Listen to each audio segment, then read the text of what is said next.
As always. These are the coordinators. When you are Paul, the council member. General Paul Okoli. HOD Sam. On our council, HOD Industrial Material. Professor Orogbu.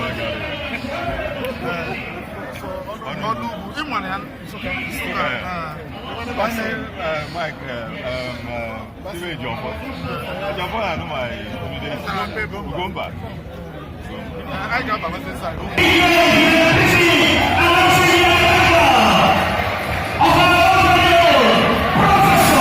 Professor Lilian,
who have come to be with us today.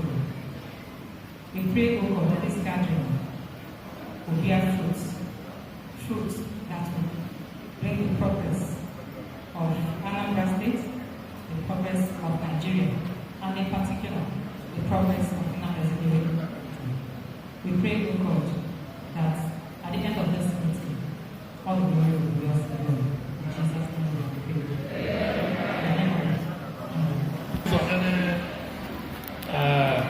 Go down, Emma. Go down, what the? I get any senator or Jordan.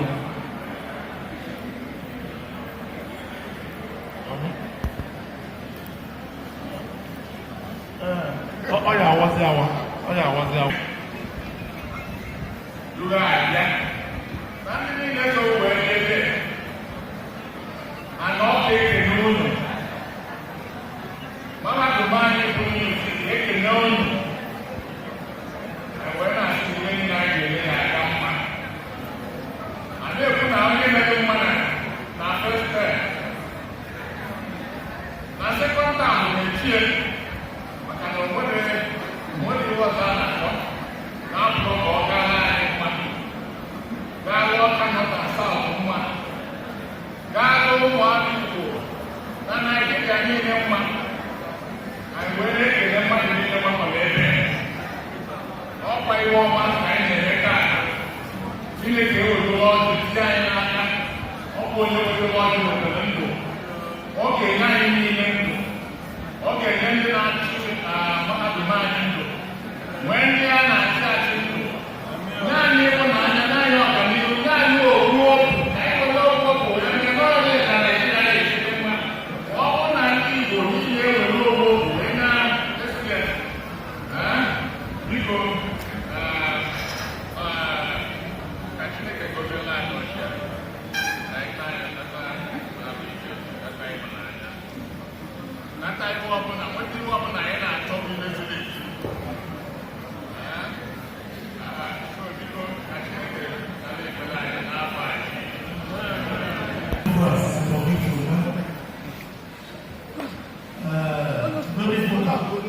When it comes to Senate of the Federal Republic of Nigeria, our own, the member of the President Federal Assembly, and South, our own Professor Lilian Orogbu, for me your introduction, it's our own, this is your constituency, Prof. Prof, we greet you.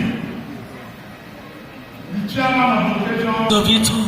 Umeh, you are welcome to the university community.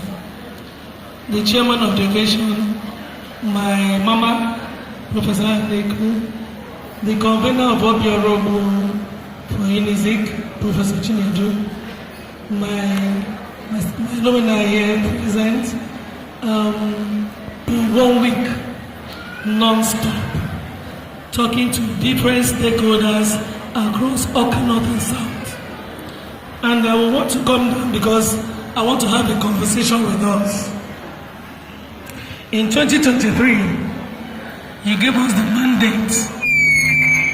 In 2023, you gave us the mandate to go and speak for you in the parliament. It's not something that we take for granted, especially as a member of this community. I was the Dean of the Faculty of Management Sciences when I was called to come and do this noble work. And I want to tell you that since then, we have not rested. We have been on these mandates, speaking and representing you.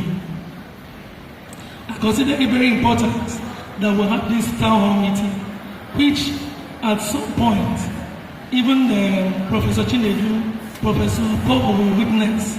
There were some times I've come to say, I want to come and see the ASU. Will they allow me? Will they want me to come to the ASU, which I was a member of the union before I left? Sometimes you say, no, if you go to ASU, and you don't go to NASU. If you go to NASU, you don't go to SANU. And it looks like, instead of causing a chaos, let's do a town hall meeting. This town hall meeting was scheduled sometime last year, but because of the teething problems we have in National Assembly, which is fundamentally the non-implementation of the budget. No releases in the budget. That's the reason some of we have been handicapped. I think that's the major reason we've been handicapped. But beyond that, we've been doing so much. My leader here is Umeh. He will speak with us as I'm speaking today. This university had one, as soon as I office, one of the things I needed to do was to handle the issue of not payment of salaries for the work, those who are working, who were employed and were not paid for several years. I raised that motion on the floor of the chambers, which many of you saw. Beyond the chamber, we have been fighting right in the ministries, Federal Ministry of Education, Budget and Planning, and all that. At some point, they said, you can't tell me that this employed and they've been working for 4 years, 3 years, no payment, and they're still coming to work. That is not true. They refused to pay. And you know, in this kind of thing, it's only diplomacy that you use to pursue it. You cannot beat anybody. You cannot force them. But you keep appealing. When Ike Chebelo was sitting as the vice chancellor, so many times he came to National Assembly on this matter. We were accompanied to the Civil Service Commission and different places to make sure that this thing is done for the non-payment of salaries. Ike Chebelo left. Professor Cameron came. We continued on the same thing. At some point, the parliament recognized me as having been a product of this university, and each time the visits come, I want to protect. Do you understand? In fact, recently, sometime last year, Professor Bond came and we're dragging on issues of disemployment. At some point, the panel said that they don't want me to speak again because my duty as a product, both as a student and a staff of this university, is to protect the interests of this university wherever I see it. We have gone through battles you don't even know about.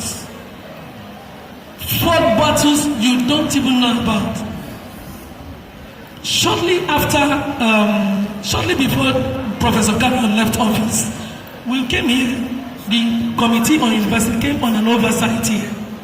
She mentioned some people that she was getting an approval to do an employment. But because of timing, she could not execute. So it was Professor Bond that now came. And the burden he had for the people that were not paid, the unpaid staff, he said that a big percentage will go to them, which he also came to the parliament to present, to defend. Not everybody will be employed at the same time. The claim is almost about 10,000. Meanwhile, he had just about 400 approval. So he will take the one he will take. Now when we have another window, they will take more. So we've been doing this. As I'm talking to you, when I was the Dean of the Faculty of Management Sciences, nobody sent me, even as the Dean. I, on my own, had a reunion where we raised funds to start a building for the Faculty of Management Sciences. On my own, that event held at Stanel Dome. We raised funds, started the building, did foundation, but we could not proceed, especially as I left the university for this new position. But since I went to Abuja, knowing fully well that I have an unfinished project here. I've been pursuing to make sure that this project is completed. Can I have that envelope there? Can I have that envelope? The brown one. Open it, bring it out. Bring out the documents.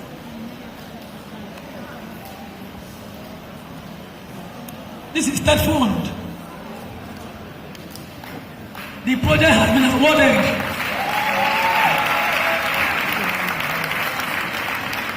So that project it says reallocation for the year 2026 third fund special intervention for completion of distressed projects. 2026 FV 461 completion of Faculty of Management Sciences approval.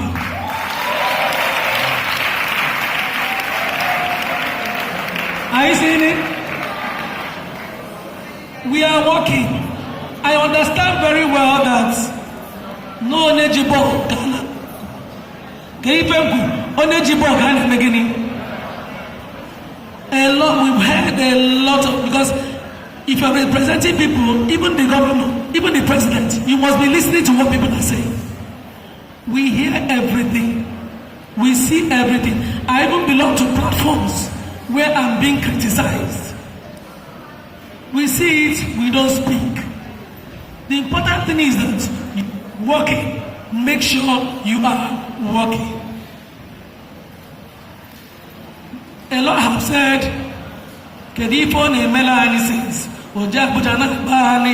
she has not done anything for us. To get this thing here, if I tell you what I went through to get this project approval for that fund to come and complete it, you will not believe it.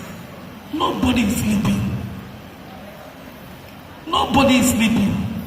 The unpaid staff in UNIZIK, all of them have shared all my numbers. They come bombarding me back to back. Messages here, she doesn't care about us, she's not interested in our plight. Abroad federal government. I can only do what I can do by taking the necessary steps. It took almost 2 years or more, but some have been paid and have already been enrolled. I believe that if there are still more remaining, that those people will die. If the VC gets another approval, the important thing is that the VC is interested in making sure that all the unpaid staff are paid. That's the important thing. So now I want to let us know we have done so much work in Oka North and South. So much. We have 20 communities in Oka North and South, including Orogbu.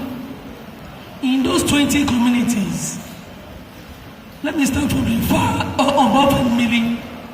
Above Emily, if you enter there from Umeh, in fact from Amansi Junction here, once you pass Amansi, network begins to break.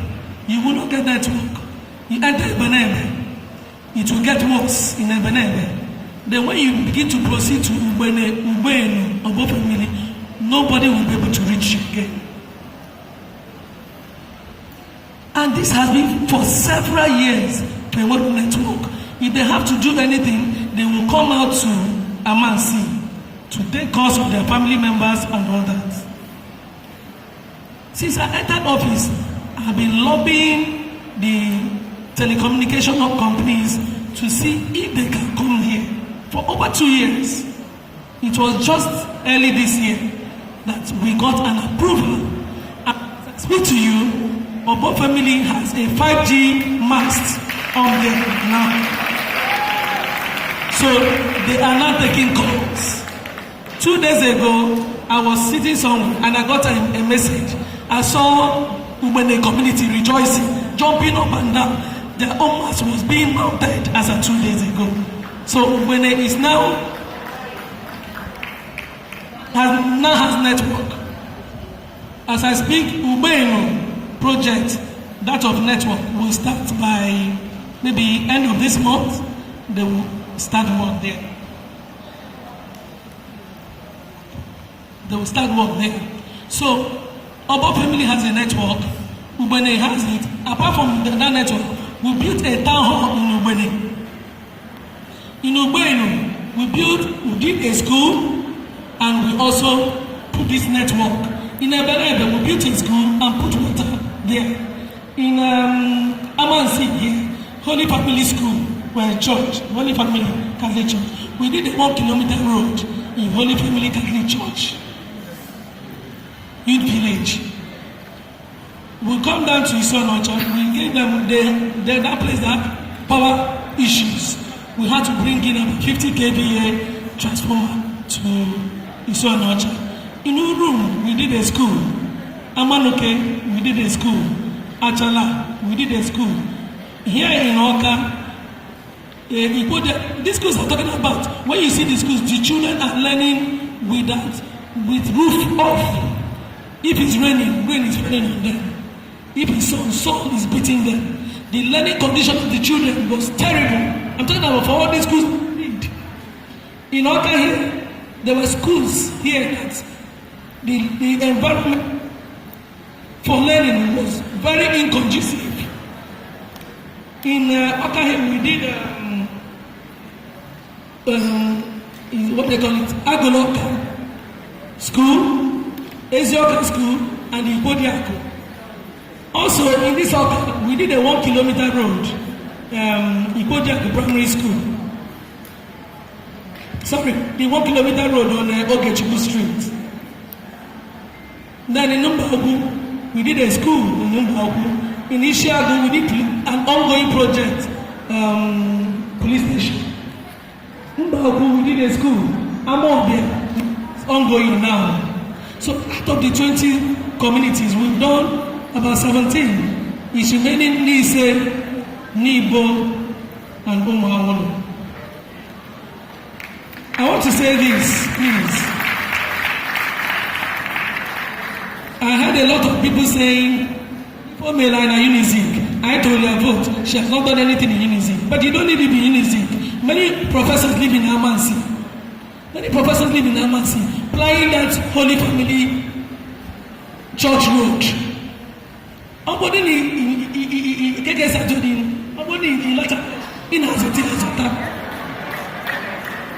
The students, our children, if you know the state of that Amansi Road and what it took, we are not executive, we are legislators. And it has become in such a way that if you don't do this work, in fact, the only parameter for assessing your performance is if you do executive functions, building of roads, classrooms, school, healthcare center, all those things are executive functions. Peter cannot even move anywhere without him, because he is the person that is bold enough to talk. Some of the things he says, I will be very honest with you. Me, I will not say. I was talking to somebody the other day, and I said, the moment he is out of the politics of Anambra, we will know that we have lost a voice. I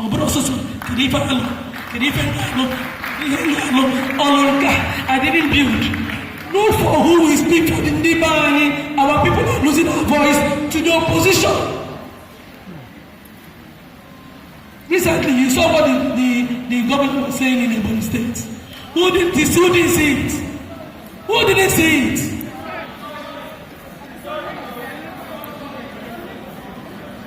And everybody is keeping quiet.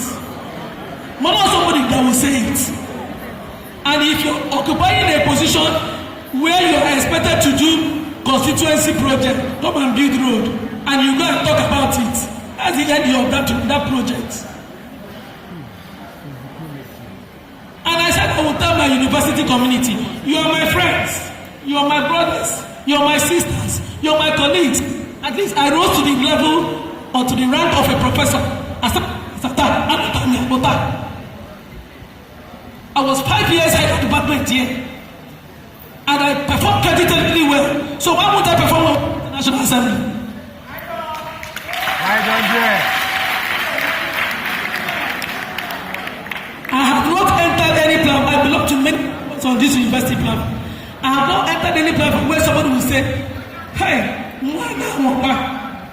the only thing you get is nonsense. She's not doing anything. Now criticism. I understand that the person that is holding the ball is the person that is tackled. But let us do objective tackling. Objective. In this university, I've attended many functions. And since I won the election, I've attended many functions in this university.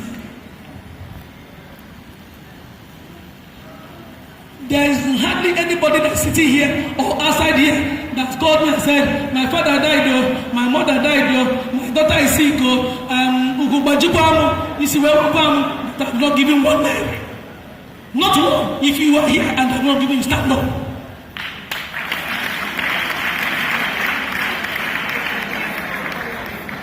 Because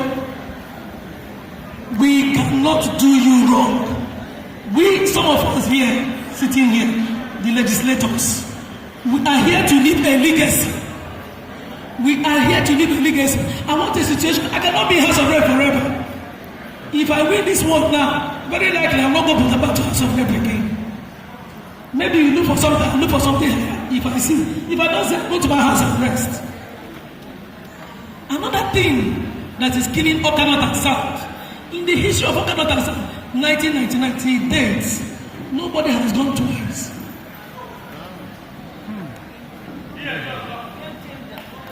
Nobody has done it twice. But this time, it will change. Why did I say so?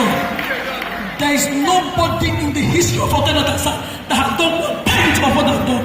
Show me the person. Show me the person. Nobody. I'm not boasting the Lord. We have been very mindful of what we're doing. There is no perfect leader anywhere. No perfect leader. If you come and wear this shirt wearing now, you won't do better than me. Those that are criticizing, you cannot do better. You understand this is a tough terrain where what you say is very important. How you say it is very important. Every eye is watching you. So we are here to restore your confidence in us that we cannot fail you. So as I got a voice note yesterday where the guy was saying she did so well, she was the pride of the university, she was that, in fact, everybody loved her, and then she now went there. And he's not even considering. The only crime I committed is that I have not attended ASU meeting.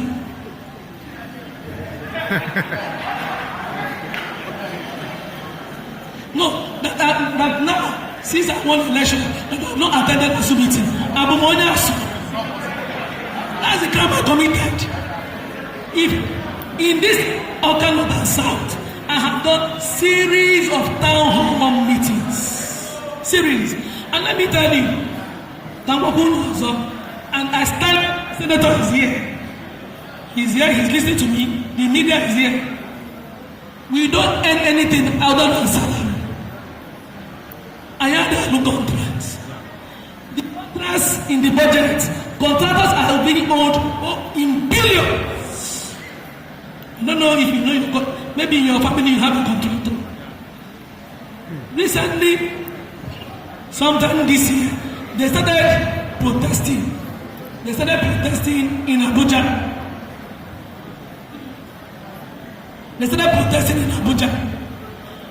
The funding of the budget that has been funded about 70% is the 2024 budget. We have 2025, we have 2026.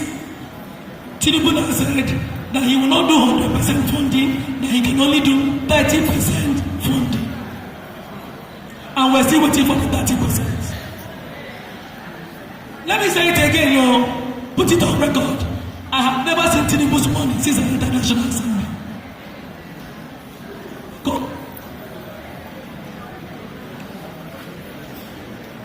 I need a Bugala must go, and then a Batana must go. Please come and show me how to carry it. Show me and you who can carry it. When they thought about Ghana must go during the Obasanjo era, there's nothing like Ghana must go in the National Assembly of today. I heard that Ghana must go. Nobody sees it, including the senator. The Ghana must go.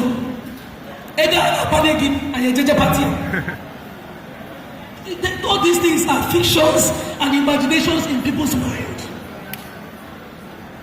What I manage my life with is my salary, and I use it to manage the whole constituency. There was somebody I wrote a message here. He may be listening to me. I said, anyone send me a card number. Because I don't have anything again now. I've shared everything. In our name, we're singing, Orogbu and bank. Because I cannot go and say, I'm not. Since I entered assembly, I have never contract to work like this. And I want to do contract. If you see it, come and show me. Please. This mindset of I know it will be difficult to disabuse it from your mind, but gradually begin to unlearn those things. It is not existence. So I'm making now. If I talk too much, I don't know what my senator will do. He's going to come and throw more light to what is happening in the National Assembly. I understand this is a university community, and there are many people. He's coming from the other person who wants to take my seats. You understand what I'm saying? What talking on platform? Giddy, giddy, giddy. She did that, or she did not do that. Monitor the person. The person is talking for the person that wants to come and what? Take my seat. This is a political environment. Many of the people go for elections. Many of us, when I was here, I used to go for elections. So we are all political animals. I understand that other people will be here who want to edge me out so that their own candidate will come. There's no vacancy. There's no vacancy.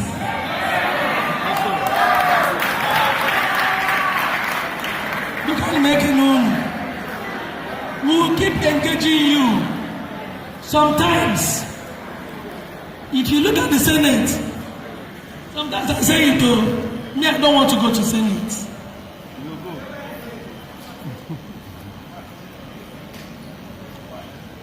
Why did I say so? It is cumbersome. 7 local governments.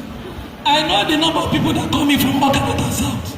Then you will lose another 5 local governments in here. Also, on easy lies the head. Where's this going? Let's learn it a bit. Be kind of making now say, no anymore. UNIZIK is on my mind. Even if it's not on anybody's mind. I am a product of this place. And the last word I'm leaving here is that I will not fail you. Thank you very much. Your own senator representing the whole of Anambra Central. May we please stand up as we welcome. Yes, please, because of time. Our own Prof.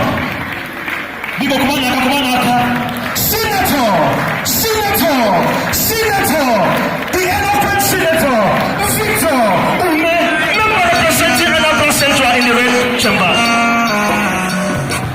Thank you very much. Please sit down. Thank you very much.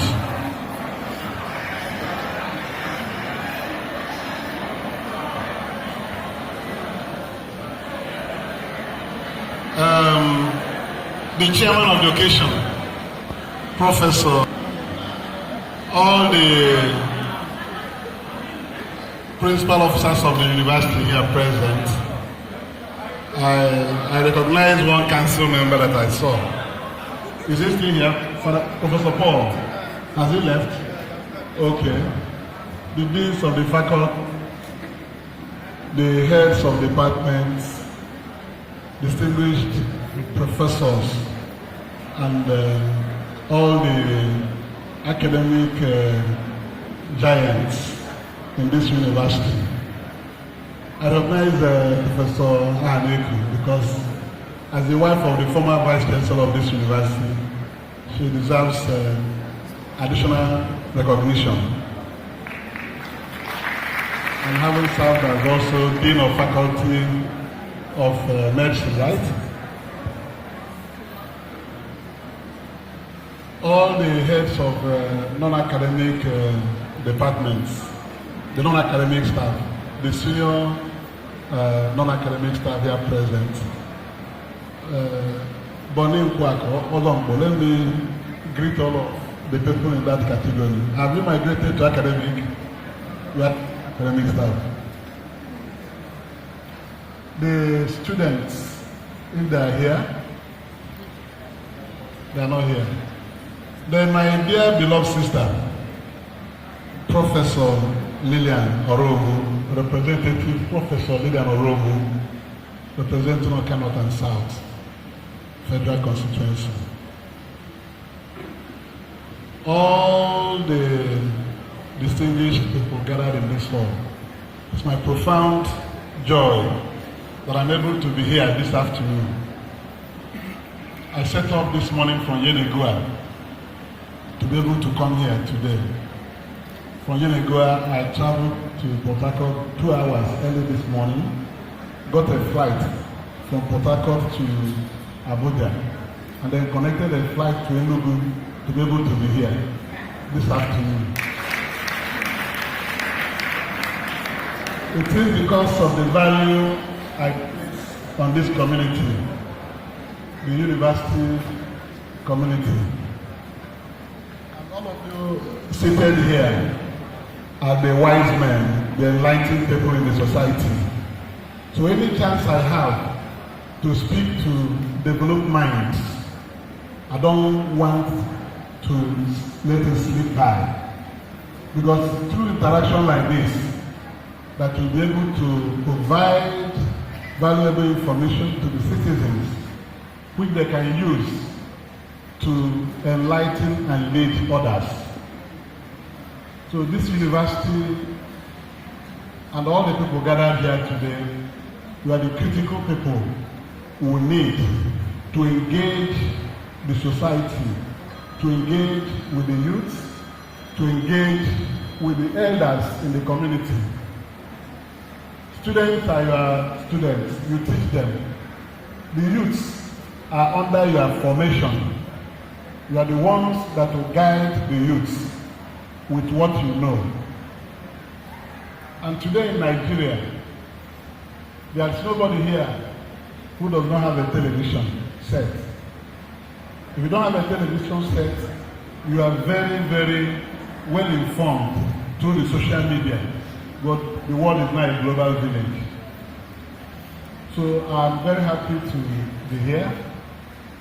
I will start by, first of all, thanking you for the support you gave us in the last election. We got very huge votes from this community, this UNIZIK. I thank you very much for that. I know I have perhaps one way or the other related with some people in this university, but not as a forum like this. And I know that this university is part of the larger society where we have so much distress in the nation. The economy is not doing well. People are suffering. The cost of living is so high. And because of that, everybody is angry. Everybody is angry.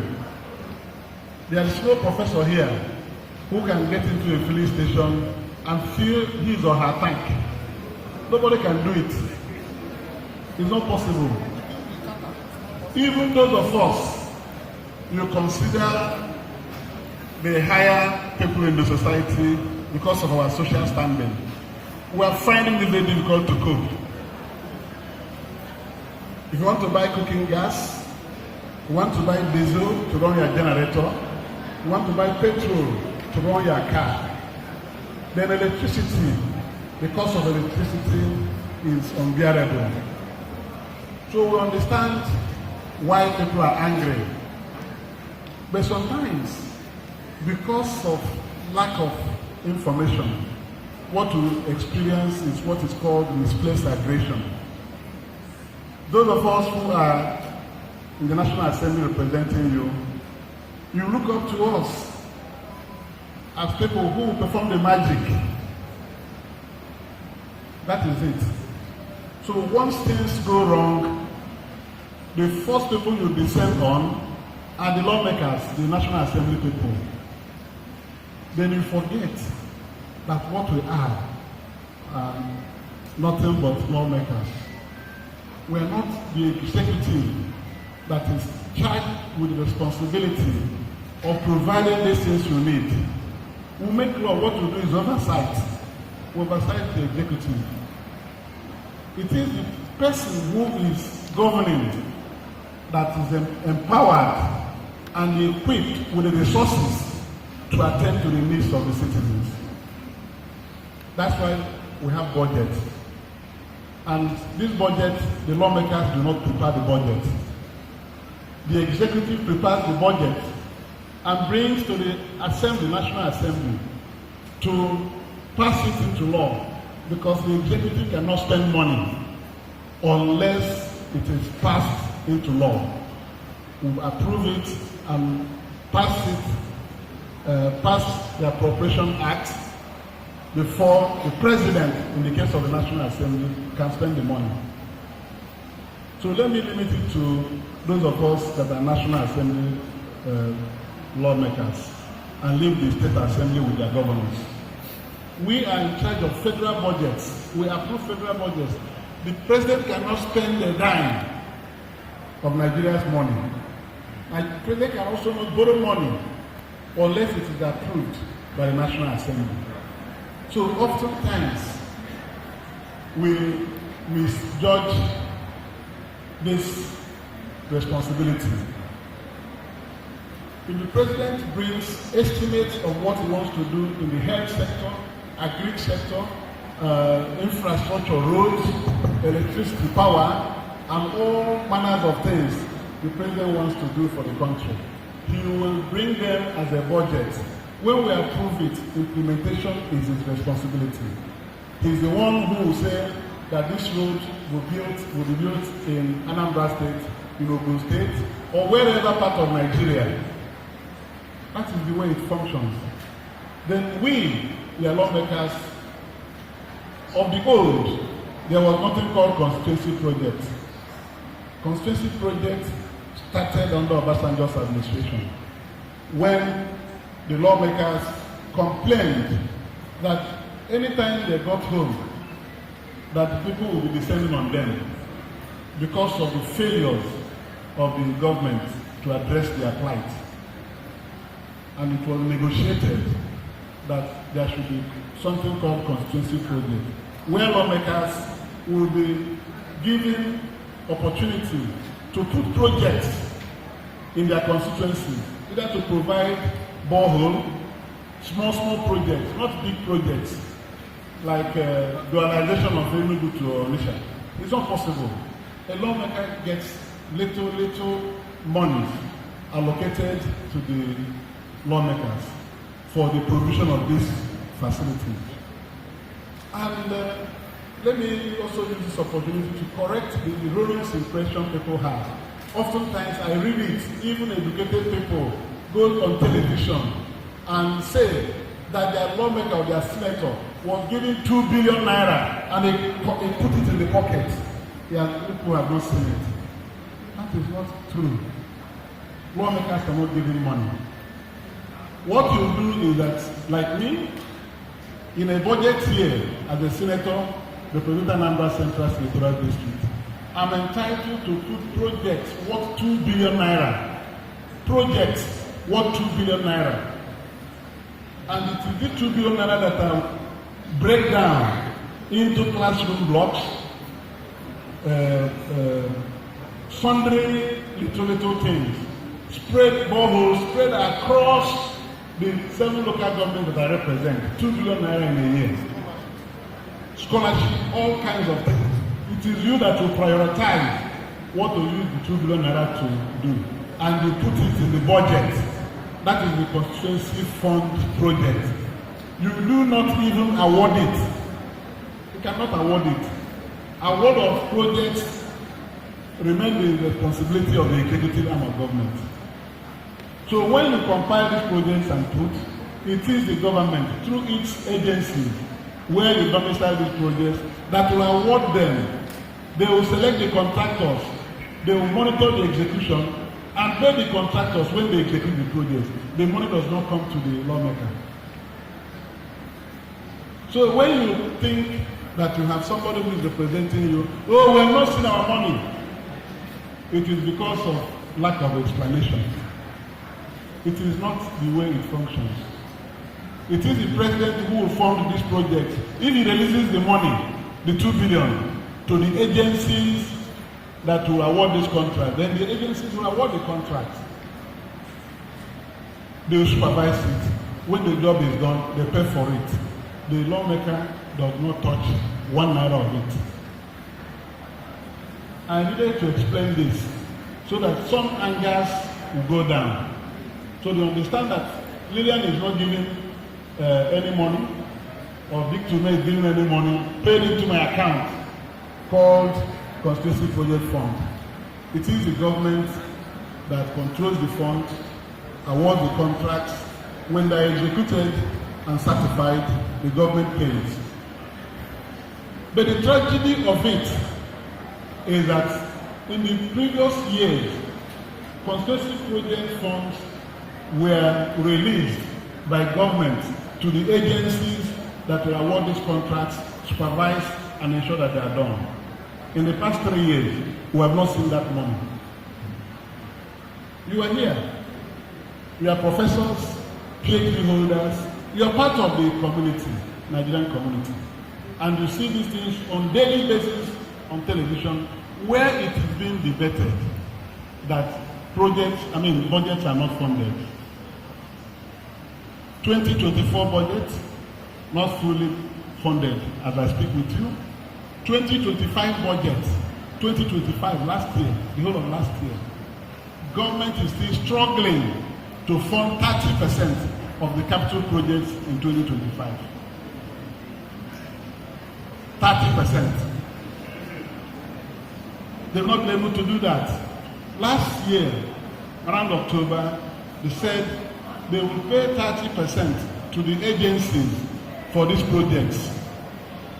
And the year finished, it was extended to 31st of March 2026. That 30%. On 31st of March, the same thing, no money was paid to anybody. You'll be seeing them coming to defend budget performance in the various committees in the National Assembly, and you see us fighting with them, asking them to show reason why they have not been able to do this. Nobody. You continue to see it on televisions. 31st of March came, they obtained the same 30% not yet released. It was extended to 30th of June this year. Today is 18th of June. That 30% we are talking about for 2025 budget, we have about 12 days to end this June. So no sign. And as we were preparing to go, we had to extend the same 30% to 30th of September coming to enable government fund 2025 budget up to 30%. And somebody will be here saying, oh, they have stolen our money, we were giving money, they're not doing that. I just decided to explain this so that all of you will now be in terms with the real situation on the ground. Despite this, we've been struggling to meet the needs of our people. In 2024 budget, I think the first thing I put in the UNIZIK here, artificial intelligence building. I put it, I don't know, it's finished now to equip it. So 2024, we struggle to finish it now, but to equip it is what is outstanding. 2024. This is 2026. We've passed 2026 budget. Nobody is talking about 2026 budget now. Since we have not even finished 2025, we have not funded it. We have passed 2026. When is it going to commence? I say this to you, my brothers and sisters, for you to understand the truth and hold your representatives accountable where they are failing, where they are frustrated. You have to place the blame where it should be. The blame is on the government because they didn't give us any money. We don't handle the money. We don't touch it. They do that.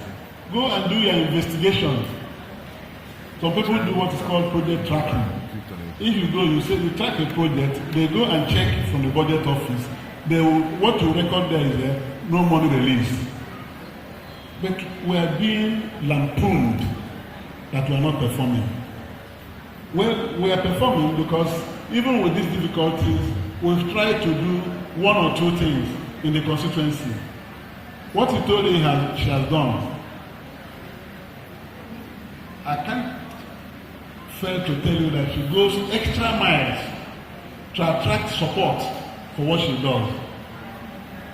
Through other agencies of government, some of them are donor agencies, and when I campaigned with her here and across Oka North and South, I said that this is Professor Lilian Orogbu.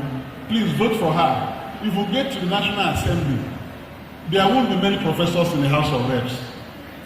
I said it so that she can distinguish herself, and when she gets there, she will ascend because of her academic accomplishments. And like I said it happened as soon as we got there. Lilian is no committees that are important. If you don't put her, who will you put? In Nigeria, how many women are in the House of Reps? 14. In the Senate, there are only 4. 4 women are senators. So when we go to international community, Nigeria is a laughing stock because we don't have women. And this is a period when women are being propelled to leadership globally. So any place Lilian goes, she gets into the committee.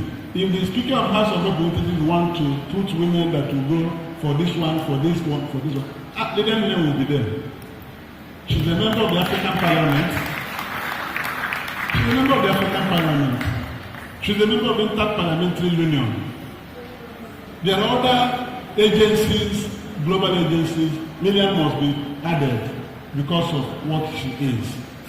So as she's going around, maybe Esther flying tickets, she will save her money and come here and use it to do work in the constituency.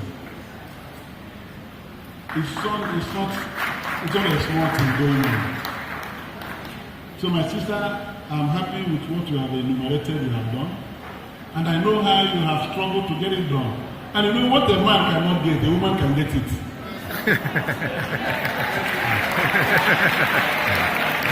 So Lilian can move to the office of the chairman of appropriations committee and say, you must give me this, you must give me this, you must give me this, you must give me this, you must give me this. And they will drop something for her.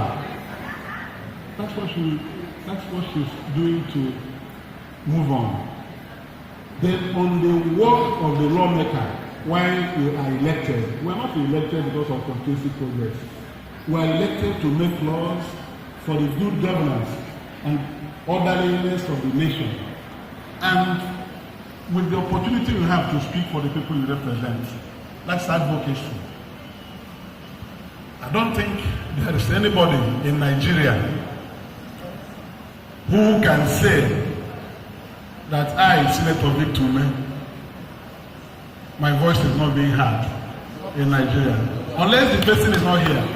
Or even from the global stage, I get a lot of calls from our people living abroad. Because they watch, if you go to Arise this morning now, people who watch it more are Nigerians in diaspora. They follow things happening. And when I do interviews and all that, I keep getting messages. The kind of things I have spoken about, particularly as they concern our people.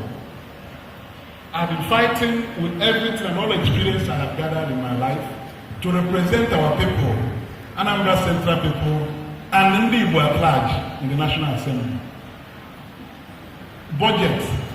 If you have been following budget sessions, you will see the times I have stood up to challenge the government on the issue of infrastructural fund allocation across Nigeria and how our people are being marginalized. In 2025, I almost halted the passage of the 2025 budget because for how many years since 2018, I've been championing for the construction or reconstruction of the railway system from Port Harcourt through Aba, through Enugu, through Makurdi to Maiduguri. That's the only train service we have in this part of the world. That our railway, Eastern Railway, that is what it's called. It has collapsed. There's no train running on it. Trees have grown on the tracks. Even Enugu, where we used to have railway quarters, their properties are being sold to people who are ready to buy. So it is the type of marginalization that makes my heart to bleed. And I continue to fight them because Nigeria is moving as if this part of Nigeria is not part of Nigeria. The railway system in Nigeria has been modernized to standard gauge rail. Lagos to Ibadan, Abuja to Kaduna, Kaduna to Kano, Kano to Maradi in Niger Republic, Etape to Warri, standard gauge rail. And what we have there is narrow gauge. And I'm not been able to do anything on it. So I have continued to challenge it. And in 2025 budget, I said this budget will not be passed because there's no allocation for Eastern Rail Line on it. I challenged Tinubu on it. I spoke openly, canvassed it on television and everything.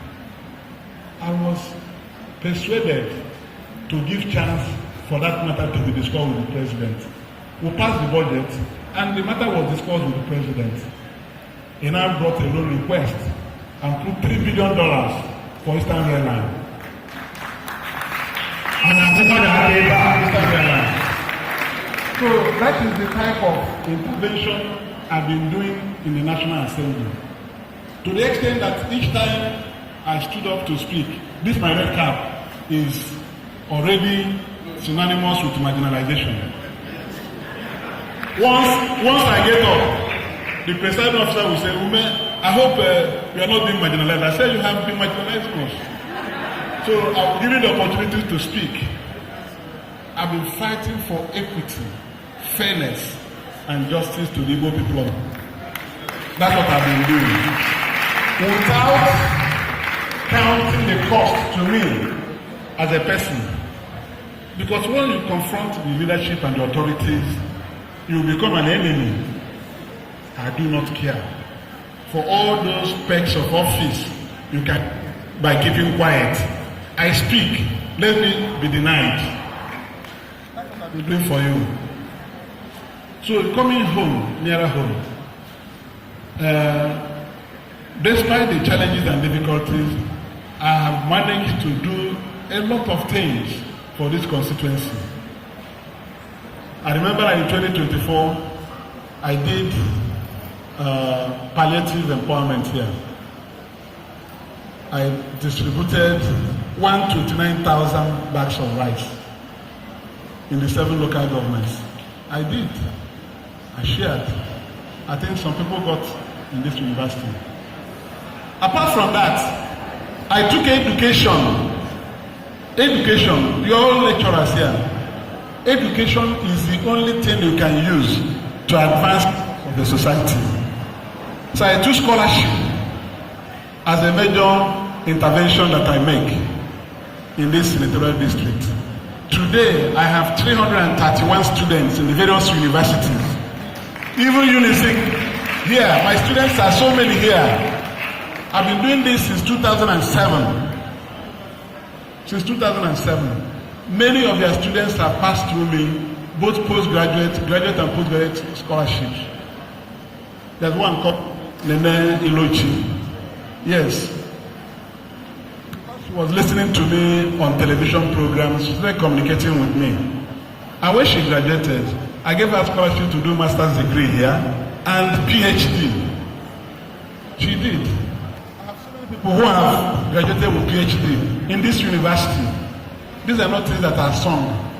They are not like wheelbarrows or tricycle or motorcycle you see. But those monies can buy those things. What I spend on my students here. So the scholarship is running and many people are benefiting from it. 331 today since 2024. I also invest in education infrastructure, classrooms.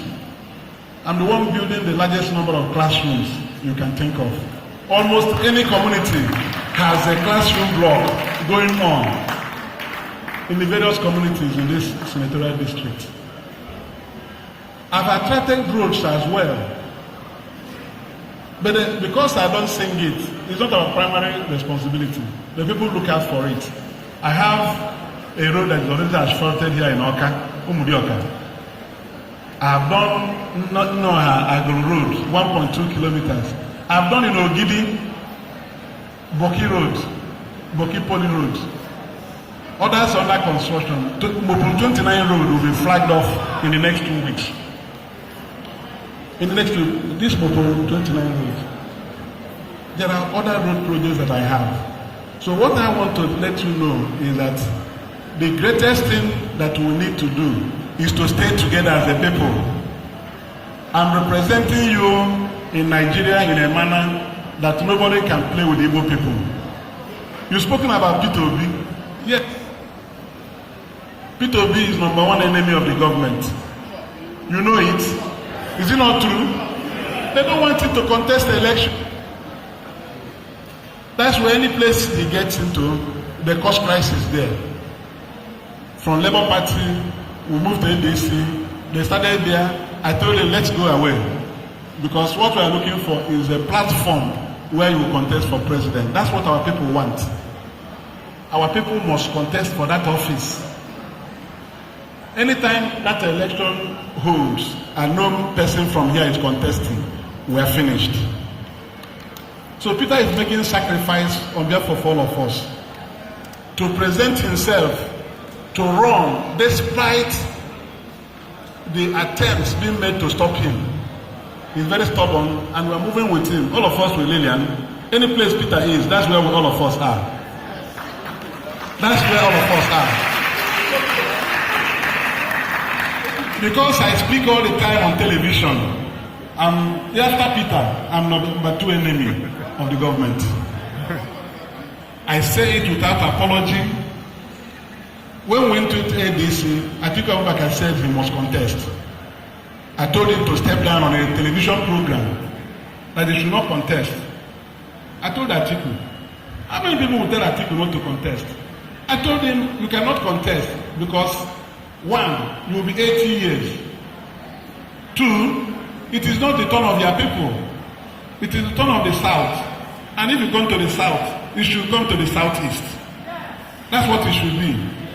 That is the responsibility I have carried, speaking for our people, to the annoyance of those who are in authority. If I come into the chamber now, they call me Peter. Yes, because those who are there, if you are not in APC, you are an enemy of the establishment. So I follow Peter everywhere. Those who are from Anambra State call me follow Peter Obi. Now that's the work I do. That I don't know anything except following Peter Obi. Come and follow him now. Leave what you are doing. Come and follow Peter Obi and test the pill. You see what awaits you for following somebody the government does not want. So when we are putting our head on the line for our collective interest, people don't value it. But by the day it will work, those who are campaigning against us will bend their heads low. They will bend their heads low. And it's going to happen. It's going to happen. So when we saw that Peter would not get ticket in ADC, I told him that it's time for us to go. I'm the pathfinder. I'm the pathfinder. I was the one who told him that we are done here. Because there's no consultation he will go to that I will not accompany him. Both Rotimi and Mechi, we had meeting with you. He saw everything. Yes, good Lord Jonathan. We went, I always saw what they told us. I always heard. So one day we sat down and said, I think it's time to go. If we stay here, we'll be shut out. He said, okay. We had a meeting, Southeast Elders, and they asked me to go and find a party where we will go, where we agreed that we cannot get the ticket in ADC because of the circumstances playing out. I was the one directed to look for a platform. I went to Dixon. So I had 5 parties to look at. I was one who engaged all of them. I was former national chairman of a party for 10 years. So, ABGA, not a party. I was national chairman of ABGA 10 years. And I handed over in 2015, 11 years ago. So it's not an experience that I started picking yesterday. So I know the whole thing playing out in the political field in Nigeria. And I went to Dixon and interrogated him on that question that the court ordered for legislation of NDC. I wanted him to explain to me. He went and brought the judgment he gave me. I went and read the judgment. I studied the judgment. I asked him relevant questions. I made a legal advisor. And in the end, I was satisfied that, oh dear, government cannot clamp down on NDC. And I said, let's move. Let's go to NDC. That's how we went into NDC. People want to come and contest election there now. They don't know how we prepared to get there. So we moved, and by the grace of God, agreed with Kwankwaso to move together. And we went there, and the party caught fire. That's what's going on now. NDC. So what are we looking for? Presidential tickets for Peter Obi, from where he will contest. Because if he failed to get tickets, all these things we are looking for will be in vain. So we have managed the process, and on the 30th of May, he was affirmed as the presidential candidate of NDC. So he's now running the election. He's going to run for president of Nigeria under NDC. And I was certain that because the judgment that NDC got to be registered was not appealed against, lawyers are here. 90 days lapsed, no appeal, no appeal. At the time we were considering this, 150 days had gone. It has become a judgment forever. They can't set it aside. That's why they're now looking for what to do. They can't find a way. Check. So Peter is standing as a presidential candidate. We have now solved one problem of platform. So he's not contesting. It's for us to get ready. In the next 2 weeks, the names will be uploaded to INEC. And once he emerges, the candidate and his name is published, the battle will start. Wow. So that's what we are doing. Sometimes we are not here around to know what we are running around, holding meetings night after night, day after day. We are doing this for the sake of our people. Peter will tell you, I am contesting because of our people, not because of himself. Our people must take part, and they have the capacity, the competence, the integrity, the knowledge, and the vision to lead Nigeria. Peter has it. Nobody can compare with him, with all these people running around. It's Peter that is the man of the moment. Any place you go to, it is Obi. Today it is now okay, Obi and Kwankwaso. By the time we roll our tanks out, you will see that 2023 will be a child's play. In 2027, you will see that 2023 will be a child's play. I just want to charge you faith in this journey. It's not a joke. People don't believe that with the way Nigeria, that a ruling party can be defeated. It is not true. Have faith. It is in a hall like this in 1967 that Ojukwu at the Alexandra Hall at University of Nigeria and Nsukka proclaimed for Biafra among students. Students were the people gathered there, and lecturers like you. And he declared that republic. It became a resistance to the things happening to our people in Nigeria. So those of you who are educated and enlightened, you should lead the charge. Help to educate the people, help to mobilize the people, both the youths and the non-informed, so that all of us will have faith in this. Yes, I'm a senator and running to go to the Senate again. Lilian is running to go to the House of Rep again. She has more compelling reasons for you to vote for her, because she will be a ranking member. When she wins this one now, she will go into second term. There is ranking in the National Assembly. If you are a ranking legislator, there are places you have some privileges. I'm a ranking senator, so there are places I can get into. If you want to say something, I'll tell you, will you stop what you are saying? They call me ranking senator. And I have the voice. I have the power of communication in the chamber. If you are watching plenaries, know that anytime I stood up in the plenary, that everybody will look at me to know what Senator Umeh will say. That is representation. That is representation. So I want to plead with you, all of you, to put your eyes on the ball. Eyes on the ball. Let there be no grumbling.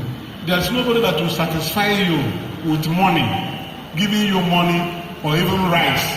What you'll be working for is society that will have good governance. Good governance. We had the opportunity to defect to APC. I was one of the people they put pressure on to, they want this red card on that side. I said this red card will never come there. Yes. If you look at where we are in the aisle in the Senate, sometimes we are less than 7 during plenary. The other side to the brim. But one day, during the Electoral Act Amendment Bill debate, we insisted on voting on electronic transmission of results. I think if there's nothing, these people here, all of you, should clap for me. Because we stood up in the plenary and voted against what they wanted to do. Those who are in support that electronic transmission of results shall stand in this bill. Say aye, we got up. We got up. Not just say aye, we seated on voting. We were counted. We were 15 in number. And on television, all our pictures were splashed. Those who voted for electronic transmission of results. It's an achievement to Anambra Central. Yes, because I did what you people wanted, what you wanted me to do. I did it. And that's the way I've been standing for you in all things. So my people will prepare my 3 years in office. I will not be here to start naming the communities where I'm building ABCD. My media team, they are producing, because last time I had 17 months record when I was in the Senate for 17 months. Now in 3 years, that will be printed again and shared. If I meet you next time in a forum like this, everybody will have a copy.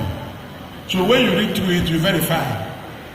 I have given 27 youths federal employment in the federal civil service. 27 from Anambra Central. 27. For you to get one job today in the federal establishment, you pass through the eye of Nedo to get it. I have 27 people working. So by the time you have these things, it will be spread out in the sheet. You know those who have benefited from your communities, including the scholarships I have given. Then all the programs we have, other construction jobs going on, they are all stated. Their time will be given back to you now. But this is the opportunity I have. It was an interactive session.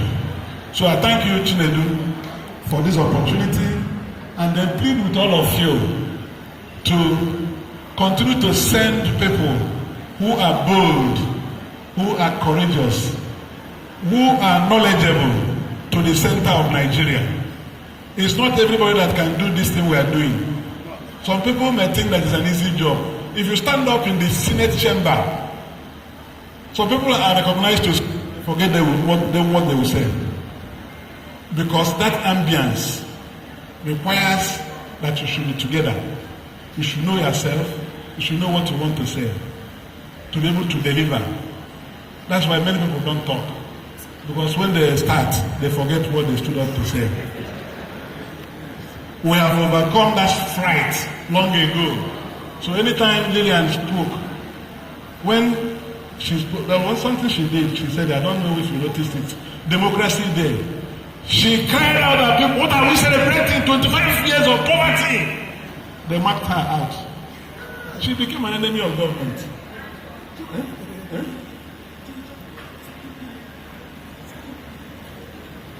Okay. So, there was something she wanted to do in this university. They removed it. Because she was vocal and audacious and bold. That's what you want. But these things have cost. And there's somebody who said, whether I speak the truth, I will die. If I don't speak the truth, I will die. That's the famous quote of Senator Dino Milaya when we were in the 8th Senate. Mr. President, I will speak the truth and die.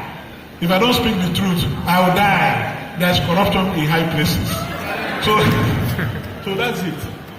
So bear with us with our utmost best to provide palliatives, give support to the people we represent within the limits of what is available to us. So know that the budget, non-implementation of budget is hampering a lot of projects. We have them already awarded, but no release of funds. If they start releasing funds, you see a lot of these projects moving faster than we are seeing them.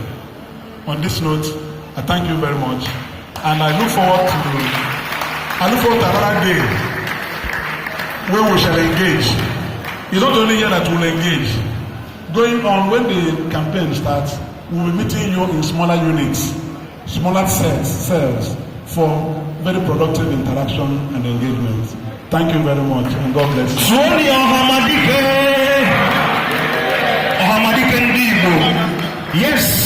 Yes, you can do something.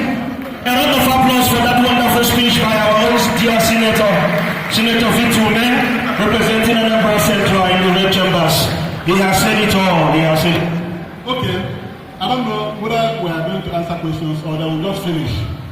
And we'll finish, Just 1 or 2 or 3 maximum. Okay, after that. Yes. I'm not enlightened. I like the speech. I didn't see the senator, mostly when he was just explaining constituency form. People like us do not know. Our question was that this lecture was really cool. If I have the power, I would say you become a lecturer. Constantly the lecturer, you really lecture us. But my own worry, personal worry, is that you are spoken well. In the university system like this, youth are coming up and growing. We are finding it difficult for this PVC. I don't know whether what you are doing, they are about registering for the new people collecting new PVC. Sometimes when you go, they will give you 10 certificates. So I don't know what people are doing about PVC for the younger ones. I have my things. I have my permanent doctors. The younger ones that are finding it difficult. This is a serious thing we have to take up, mostly for central, for this our center. That's my own contribution. That's my own, that's question now. And I've always worried as a person. I keep on saying, I hope we will be able to defend the vote we are casting. Because if you look at the people here, these are the serious voters. I was looking at the faces of people here. I know these are the serious voters, and they were likely to vote. But are we going? Is there anything? I'm not trying to say let's roll it out now. But is there any moment that doing that we will be able to defend our vote? It has always been a worry. But I'm not saying that we should roll it out. The final one that I'm requesting is that please make it a point of duty to give us this lecture once more. And when you tell us 1 o'clock, we come by 1 o'clock and start it earlier and start it because this is an enlightened community. And these are the people that will carry the message of thank you, my general. Thank you, please, all protocol duly observed. Mine is not really a picture, but I want to comment Prof. Lilian Orogbu. The Igbos will always say, Prof, I want to tell you that some of us have gone impressions before now. And that was the essence of this town hall meeting. I personally came to hear what you will say. Remember, you're my husband, the deacon. And it is good. I observe that what we practice these days is politics of carbon. People will come up and castigate others just to do what? Attract votes. But it's always good to do what? To carry people along. If you tell us you are here, let us know that you are here. You came from us, and we have been expecting to have this town hall meeting. And rightly you explained today that you made efforts to have it, but you couldn't vote. So I want to commend you for this day. Today is rewriting a lot of things. If you see in the spirit, hey, this today is rewriting a lot of story, a lot of history. And what is that? Duly observed. My own is not a question. I want to make a commendation. And my commendation cross across the 3 persons I knew very well on that picture. Starting from Peter B. Peter B, when he was going for the second tenure as the governor. I am from Enugu State, by the way. I had so many enemies from Anambra State. I told them that Anambra cannot produce a governor like Peter B in the next 50 years. And many of them are not a politician. And many of them did not want to hear what I'm saying. Now, second person, our own and a colleague, Orogbu, when she was going for this house, I said, please, let's give him audience, please. Going there, let me see what she will do. She went there and the representative UNIZIK at large. When she spoke about the Umeh staff, that was when I marked her, Igbo woman. For me, my definition of Igbo is not anybody answering or getting but he who has Igbo spirit. Thank you. Finally, give the message in the house. During Buhari administration, any person that has a gun to protect himself, don't surrender it. I went to my village and disseminated it. So these are Igbo people. Therefore, I am not interested in your personal money, but continue speaking for Igbo people as you are speaking. Thank you. For coming patients. But just allow us a few minutes. We will leave you and engage you another time. Professor Prof. I know you very well in your family, all of you, your brothers, everybody in the family, I'm part of your family. So I know how dedicated you have been in terms of working for our people. For what you said,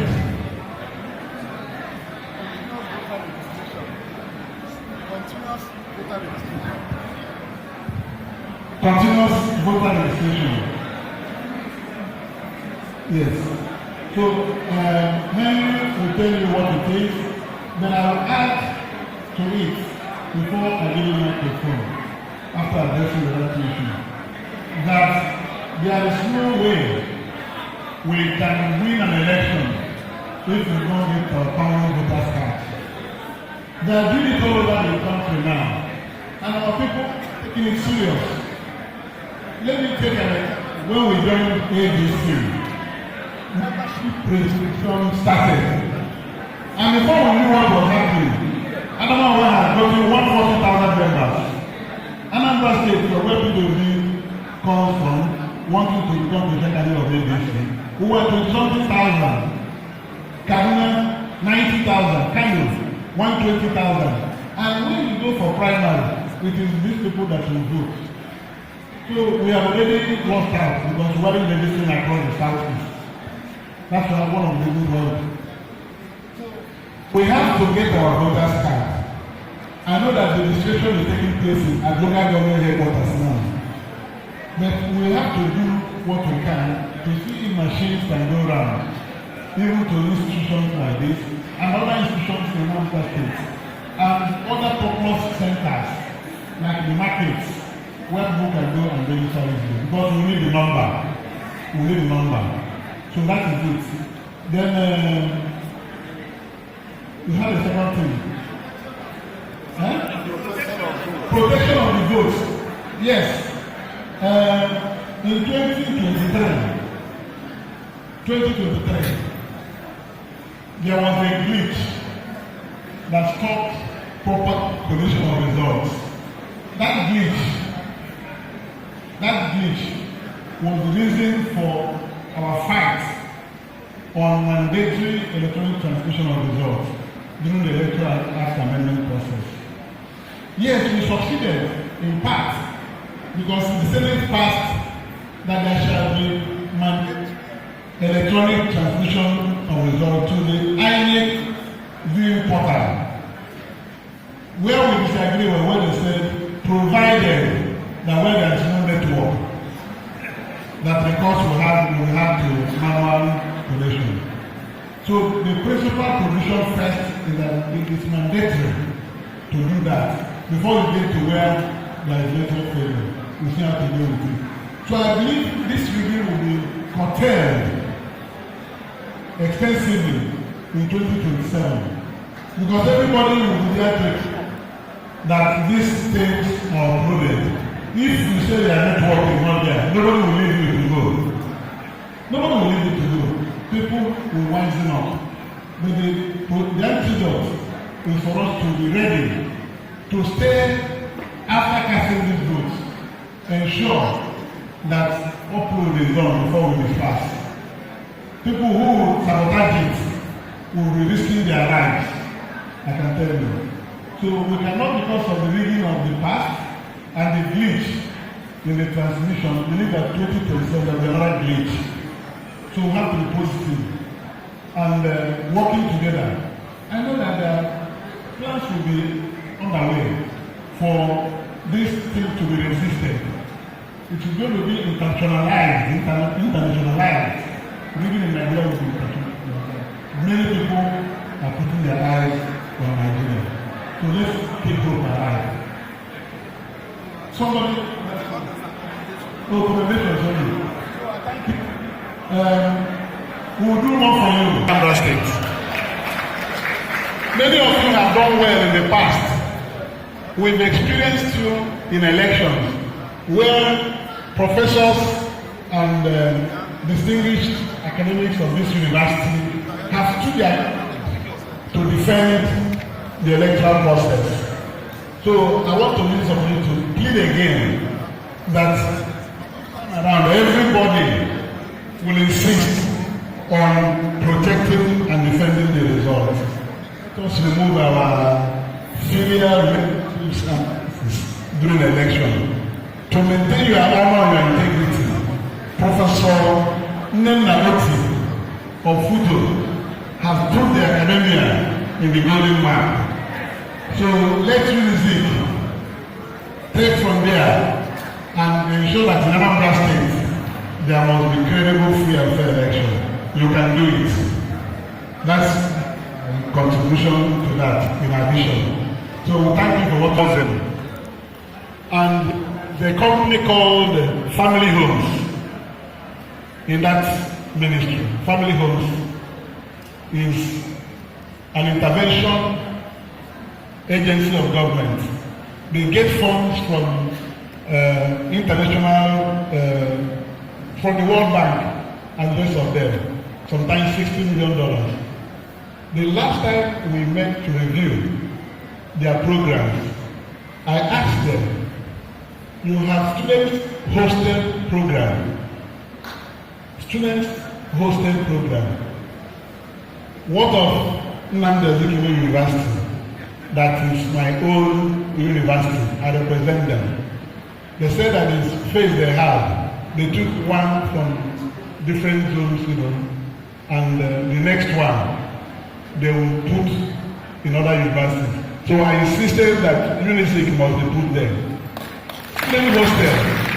Student hostel is not 6 flats or 2-story building. It's going to be a mega block that can take up to 1,000 students. Yes.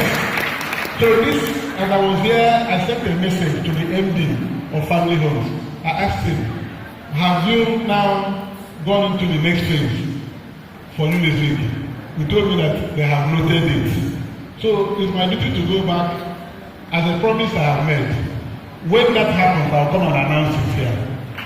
Because it is a state-of-the-art hostel that are building under World Bank sponsorship. So I make that promise, and God will help me to see it through. Then,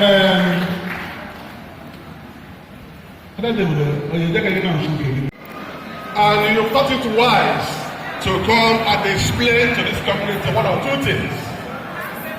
I have to say, we've heard all the things you've said, particularly from our own Professor Lilian. We have also heard from most distinguished senator Umeh. And one striking thing that happened today is that we have seen the difference between a town hall meeting and a political party rally. It is a town hall meeting that we have this kind of engagement. Very different from political rally, where everything tends to be Ojolego with here. Listen attentively. And they have explained their stewardship. We also had the opportunity to ask questions, and our questions were answered to the best of their ability. So we must express our thanks and appreciation to Honorable Professor Mrs. Lilian Orogbu, representing the South in House of Representatives, and the most distinguished senator Victor Umeh, who is Anambra Central. And the young man is also coming up. Yes, the young shall grow, and we shall grow indeed, as long as we do the part of these noble people on high table. And we didn't hear you people castigating others. That is hallmark of town hall meeting. We didn't hear one word against others. So that area made a lasting impression on everybody here. And that was why the hall was calm and we listened to you. We wish that you come again, because the action should be an ongoing affair, so that we know the integrity of your representation, especially as it affects this one. So, say thank you, all of this community, and we want to say we want to see you again. Thank you so much. God bless you. Ekele Chineke, ọ bụ n'aha Jizọs, onye na-amịra bụ Chukwu, anyị ekele gị maka ọgbakọ nke ụbọchị taa. Ekele dịrị gị n'ime ihe niile, ekele dịrị gị maka nwaọrụ gị nwanyị na nwaọrụ gị nwoke. Ndị butere ebe a ka ha wee kọwara anyị ka anyị wee ga-erue. Ekele dịrị gị onye ji ha na-eje ozi n'ụzọ dị iche iche. Ha rụọ n'ọtụtụ ọrụ, ọ bụghị n'ike aka ha ma ọ bụ naanị amara gị. Onye na-arịọ gị Chineke biko, anyị na-ewere ha na-etinye gị n'ọba aka abụọ. Anyị maara na ihe dị ha n'ihu dị ọtụtụ, mana ọ bụ amara gị ka anyị na-arịọ ka ọ bara ha ụba n'aha Jizọs. Nọnyere ha, na-edu ha n'apụ, na-edu ha n'abata. Anya ọjọọ agaghị ezute ha. Mmadụ ọjọọ ọbụla agaghị esi n'isi imegide ha. N'ụlọ ọgbakọ iwu ebe ha na-arụ ọrụ, ị ga-enye ha nkwuwa okwu, a ga-anụ olu ha, ha ga-ekwu nke a ga-eme, maka na ọ bụ gị na-eme eze.